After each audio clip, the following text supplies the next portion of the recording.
शुभ सकाळ, नमस्कार. मी अमृता क्षीरसागर माझ्या ब्लॉगमध्ये तुम्हा सर्वांचं स्वागत करते. तर अक्षू ना रांगोळी काढायला शिकायला लागले. तर माझ्यापेक्षा छान अक्षू रांगोळी काढते बरं का. आणि देवासाठी ना तिनं फुलं पण आणून दिली होती. तर लाल फुलं आता अजिबात मिळेना झालेत का, तर त्यांनी ना खूप झाड वाढलं होतं, त्यामुळे त्यांनी लाल फुलाचं म्हणजे जास्वंदाचं झाड तोडलेलं आहे. तर आता नाविलाज आहे, त्यामुळं सगळी आपली स्वस्तिकचीच फुलं मला देवाला घालावी लागायला लागलेत.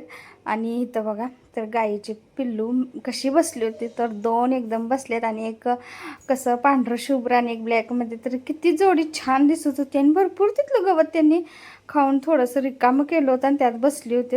आणि आणूचं की नाही खिडकीतून असं बघायचं चालवलं असतं, तर तिचं सारखं चालूच असतं. मी पाठीमागं ना कपडे भांडी आवरत असते, त्यावेळीसुद्धा उभारून मला हक्का मारणं बोलणं चालूच असतं तिचं.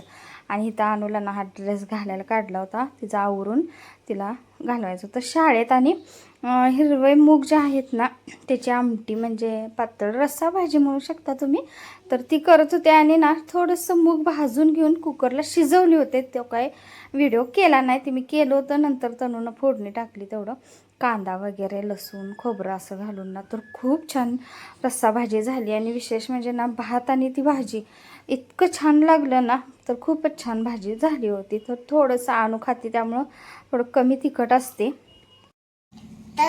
भात, शेवग्याची भाजी, भात आणि हिरव्या मुगाची भाजी, हिरव्या मुगाची भाजी आणि चपाती आहे शेवग्याची.